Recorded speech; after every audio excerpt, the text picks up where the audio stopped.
away from cosmopolitan France. The allure right now is the spring.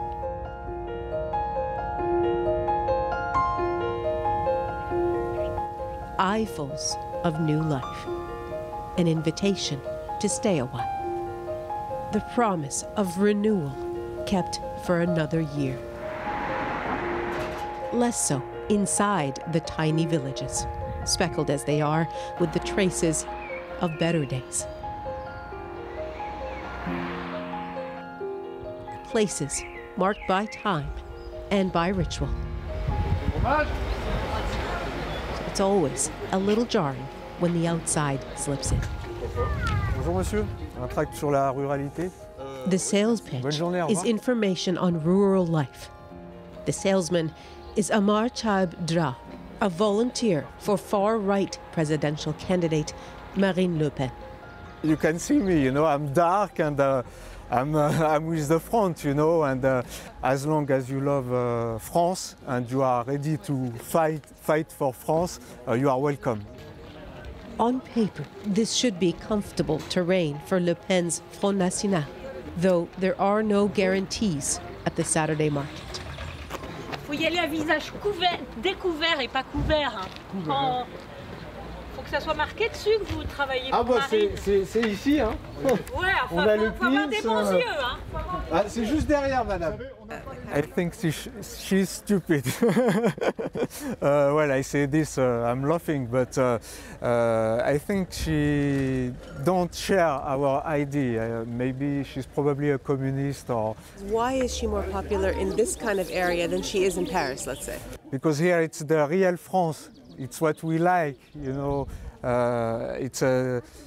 We love our traditions, and people sometimes, you know, French people are scared to lose all of this, you know.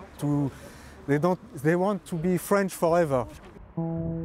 Simultaneously striking here is the quiet and the crushing sensation of being forgotten.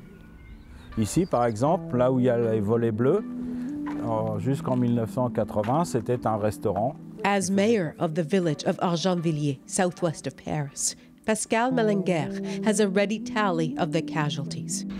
2 restaurants, cafes, a butcher, a classroom, and a nearby factory. Many who live here are farmers, but the shortage of other jobs and services is a constant. The mayor is in tune with how that's affected political leanings, though he isn't necessarily in agreement.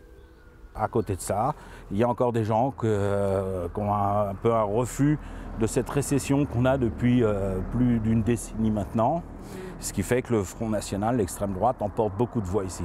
Et pourquoi? Les gens ont un certain ras-le-bol de gouvernement qui, depuis 30 ans, les gens ne voient pas assez d'évolution ou autre. Et c'est là un peu un dilemme quand même, parce que les gens en ont marre de ne pas avoir de changement.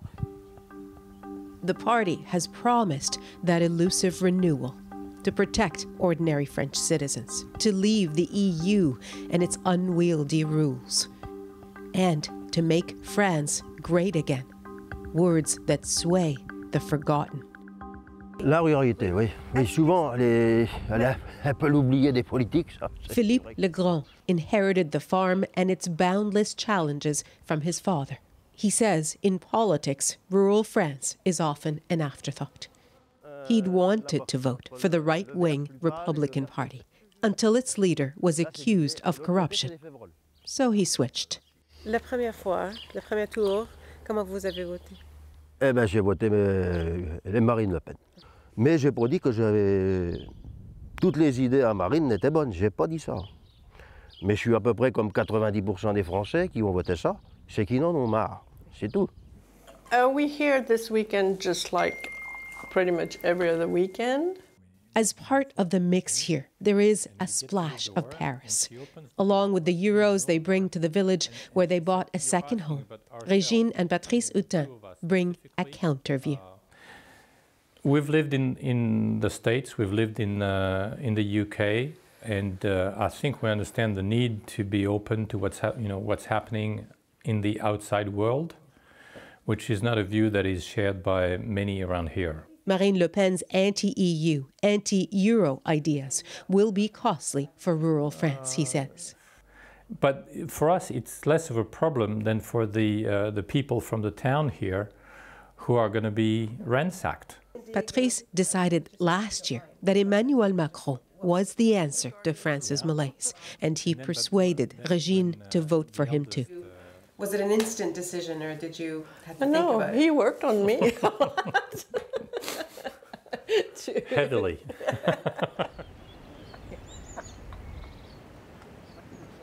To Le Grand, Macron, who started his own centrist movement, is just another socialist. For the vote ahead, what weighs on Le Grand's mind is how close he teeters to the edge. Parce qu'on est déjà dans le rouge, alors c'est pas... Une entreprise, elle peut pas se permettre d'être toujours dans le rouge, c'est pas possible.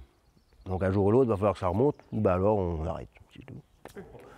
I can't blame people for having this in their mind when they go to the poll station last week or next week. How pivotal is this election, do you think, for the future of this country? It's absolutely fundamental, because if Macron is not elected, or if Macron is elected and is not able to improve the state of the country, of the society, of the people in a significant way, next time around it's going to be a disaster. One person's disaster is another's revolution. Together, they barrel down a road shaped mostly by disappointment. Nala Ayed, CBC News, Argenvilliers, France.